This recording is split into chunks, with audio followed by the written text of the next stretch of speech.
laughing and drunk. She told her friends that she could do better than me and even called me inferior.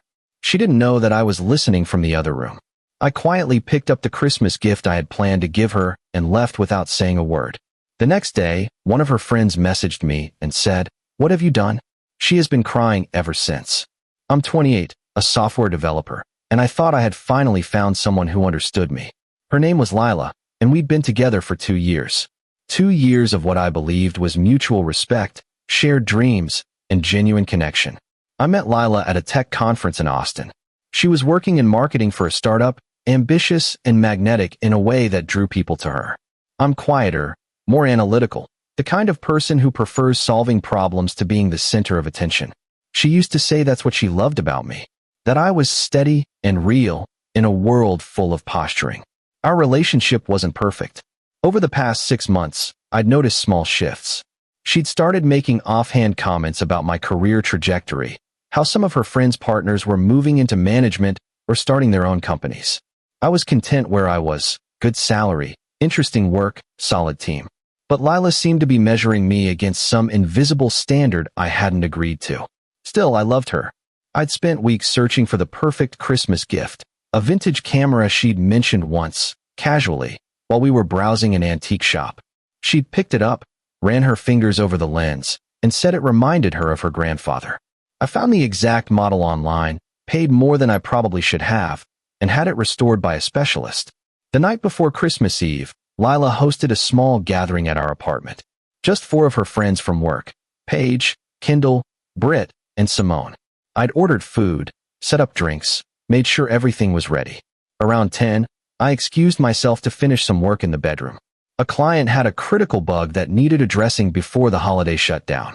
I was running through code when I heard the laughter from the living room get louder. They'd been drinking steadily for hours. I didn't think much of it. Lila's friends were always loud when they got together. But then I heard my name. I mean, he's nice and all. Lila's voice carried through the thin walls. But sometimes I wonder if I settled. I froze, my fingers hovering over the keyboard. Paige laughed. "Girl, you did not just say that. I'm serious." Lila's words were slurred but clear enough. Like, he's comfortable. Stable. But is that enough? Britt's boyfriend just bought her that car.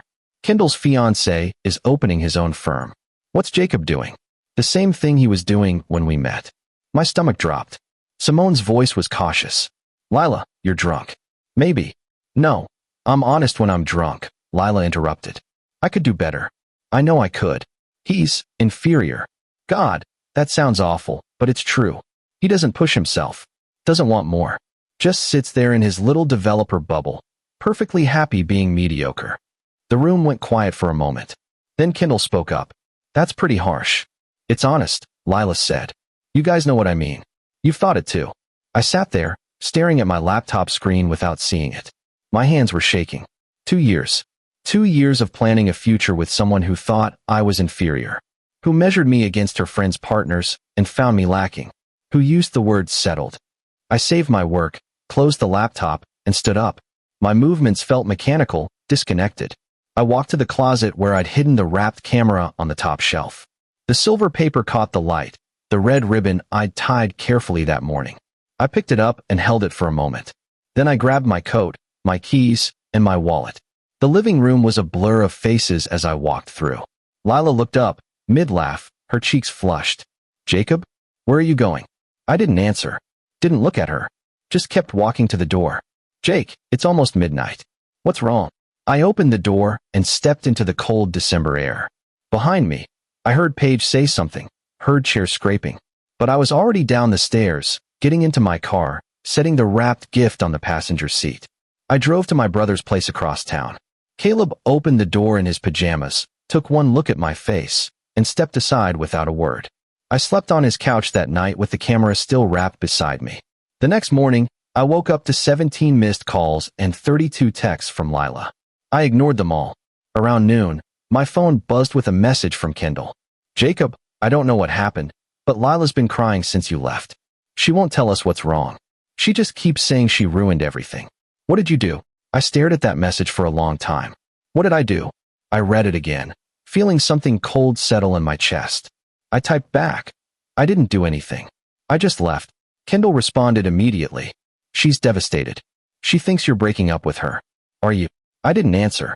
By evening, Lila showed up at Caleb's apartment. I don't know how she figured out I was there. Maybe she'd called my family. My brother answered the door, and I heard her voice, desperate and raw. Is he here? Please, I need to talk to him. Caleb glanced back at me. I shook my head. He doesn't want to see you right now, Caleb said, his voice gentle but firm. Jake, Lila called past him. Jake, please. I don't understand what I did. That's what broke something in me. She genuinely didn't know. Didn't remember. I walked to the door, and Caleb stepped aside. Lila's eyes were swollen, her makeup smeared. She looked smaller somehow, wrapped in the oversized coat I'd bought her last winter. Thank God. Jake, what's going on? You just left. You won't answer my calls. Did something happen? You don't remember last night? My voice came out flat. She blinked, confused. We were just having drinks. You went to work on something. Then you came out and left without saying anything. I've been losing my mind trying to figure out. You told your friends I was inferior. The color drained from her face.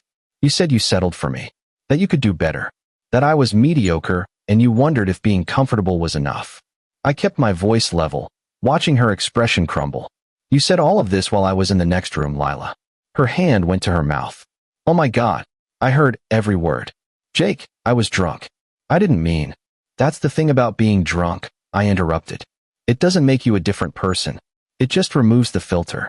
You meant it. You just never intended for me to hear it. Tears were streaming down her face now. I don't think you're inferior. I don't. My friends were talking about their relationships, and I got caught up, and I said stupid things to sound. I don't know. God, I'm so sorry.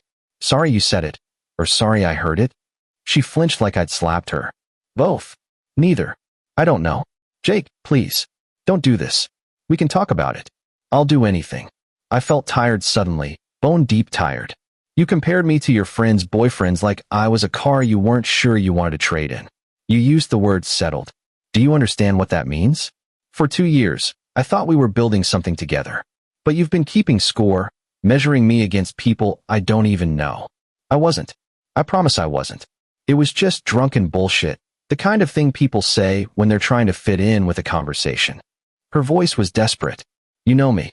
You know I love you. Do you? The question hung in the cold air between us. Lila opened her mouth, closed it, tears falling harder.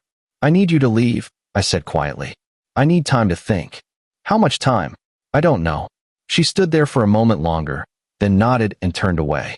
I watched her walk to her car, watched her sit behind the wheel with her head in her hands. Caleb put a hand on my shoulder, and I stepped back inside. Update 1. 3 days passed. It was Christmas Eve, and I was still at Caleb's place. My phone was full of messages, from Lila, from her friends, from my own mother, who Lila had apparently called, crying. Everyone wanted me to talk to her, to give her a chance to explain. But what was there to explain? I kept replaying that night in my head, hearing her voice saying those words with such casual certainty, like it was an obvious truth she'd been thinking for a while. On Christmas morning, Caleb handed me coffee and sat down across from me. You planning to stay in limbo forever? I'm not in limbo. I know what I'm doing. Which is, I didn't answer. He sighed.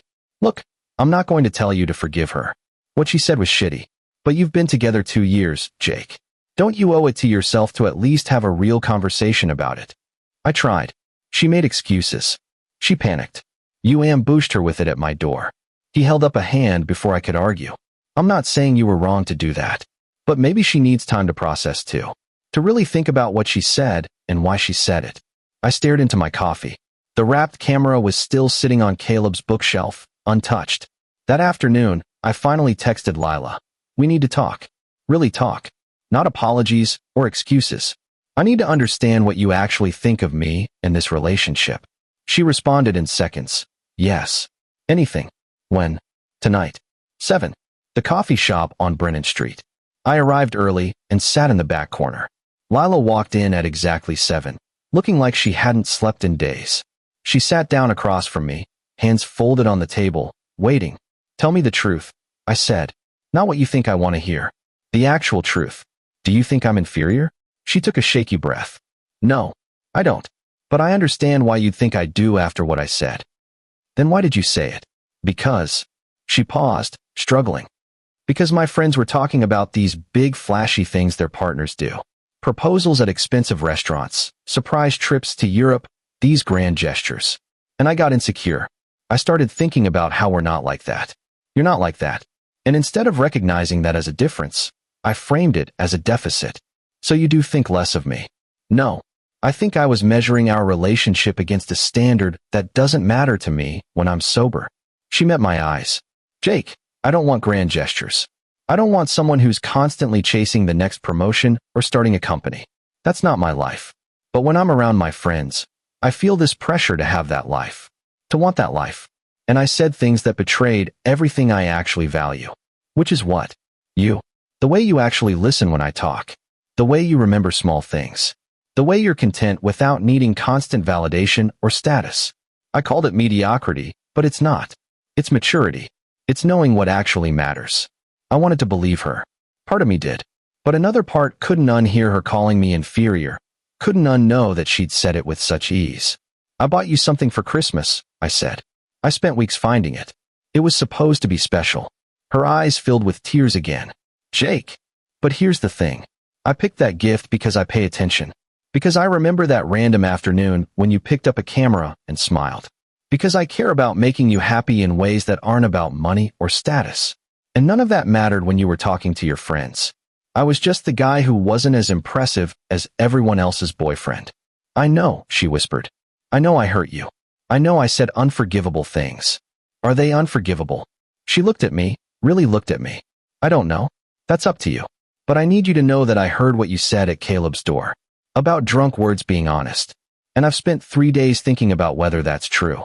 About whether I really believe the things I said. And I don't, Jake. I really don't. What I believe is that I'm insecure and scared, and I projected all of that onto you in the worst possible way. We sat in silence for a while.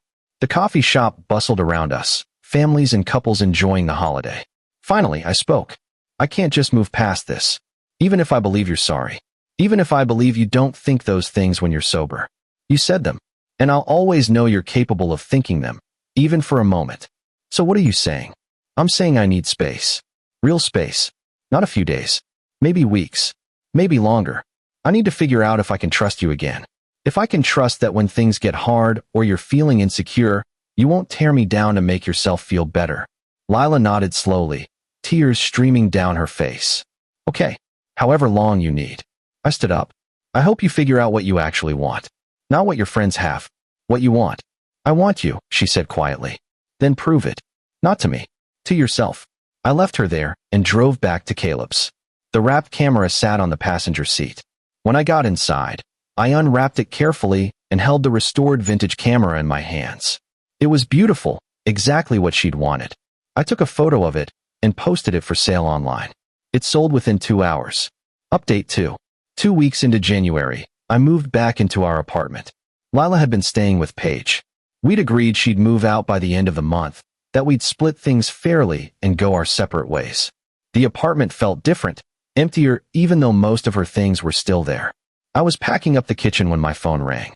It was Simone, one of Lila's friends from that night. Jacob, do you have a minute? Sure. I need to tell you something. About that night. She sighed. Lila didn't start that conversation. Paige did. She was talking about how her boyfriend bought her a new car, making it sound like that's what love looks like. And then she turned to Lila and said, "What has Jacob done for you lately?" Like it was a challenge. I frowned. Okay. And Lila tried to deflect at first. She said you were great, that you'd been planning a special Christmas. But Paige kept pushing, kept comparing. And then Britt and Kendall joined in. And it became this whole toxic thing about measuring relationships by money and status. Simone paused. I'm not excusing what Lila said. She said awful things. But she was being pressured into a conversation she didn't want to have. Why are you telling me this? Because I've watched Lila these past 2 weeks, and she's destroyed. She knows she messed up. But I also watched her friends corner her into a conversation designed to make her feel bad about her relationship. They do that. They're competitive and toxic, and they've been doing it for years. Lila usually doesn't engage, but that night she was drunk and vulnerable, and she caved. I didn't know what to say. I'm not asking you to take her back, Simone continued. I'm just saying, context matters. And maybe Lila needs to figure out why she surrounds herself with people who make her feel like she has to perform or compete. After we hung up, I sat with that information for a long time. It didn't change what Lila had said, but it added layers to it. She'd been set up to fail that night, pushed into a mindset she might not have arrived at on her own. When Lila came by to pick up more of her things, I asked her about it. Did Paige start that conversation? She looked surprised. Simone told you. Yeah. Lila set down the box she was holding. She did. But that doesn't excuse what I said. I still said it. No, it doesn't excuse it. But it explains it. I've been thinking a lot about my friendships, Lila said quietly. About why I spend time with people who make me feel inadequate. Who turn everything into a competition. I think I've been confusing their ambition with my own. Trying to want what they want because it seems like I should. And what do you actually want? She looked at me, and for the first time in weeks, I saw clarity in her eyes. I want someone who sees me. Who pays attention. Who doesn't need me to be something I'm not. She swallowed hard. I wanted you. I still do. But I understand if that's not possible anymore. I didn't answer right away. Instead, I asked, are you still friends with Paige? No. I'm not friends with any of them anymore. Why? Because Simone was right. They're toxic. And I can't be the person I want to be when I'm around them. I can't value the things I actually value when I'm constantly being told they're not enough. We stood there in the half-packed apartment, and I felt something shift. Not forgiveness, not yet, but understanding. Lila had been living in two worlds. The one she actually wanted, and the one her friends told her she should want. And that night, drunk and off guard, she'd let the wrong world speak. I'm not ready to get back together, I said finally. But I'm willing to try coffee again. Maybe once a week. See where things go. Lila's eyes widened. Really? Really? But I need you to figure out who you are without those people in your life. And I need to figure out if I can trust you again. That's fair. That's more than fair. She moved out at the end of January. We had coffee the following week, then again the week after. The conversations were careful at first, both of us navigating new territory. But slowly, incrementally, we started to rebuild something. Not what we had before, that was gone. But something more honest, more deliberate. By March, we were dating again, officially. It wasn't the same relationship. We were more careful with each other, more aware of the damage words could cause. Lila had started therapy, working through her insecurities and her tendency to seek validation from people who didn't have her best interests at heart. I never bought her the camera. That ship had sailed. But one Saturday in April, we were walking through a flea market, and she stopped at a booth selling vintage photographs. She picked one up, a black and white shot of a couple dancing in the rain, and smiled. "This is beautiful," she said. I bought it for her. Not because she expected it, or because I was trying to prove something, but because it mattered to her, and that mattered to me. That night, she hung it in her new apartment, and we sat on her couch drinking wine. "Thank you for giving me another chance," she said. "You gave yourself another chance," I replied. "I just decided to be there for it." She leaned her head on my shoulder, and for the first time in months, it felt right. Not perfect, not healed, but right. We're still together now, almost a year after that Christmas Eve. We're better than we were, stronger in ways that matter. She knows what I overheard will always be there, a scar on what we have. And I know her insecurities will always exist, something she'll have to consciously work against. But we're trying. And sometimes, that's enough.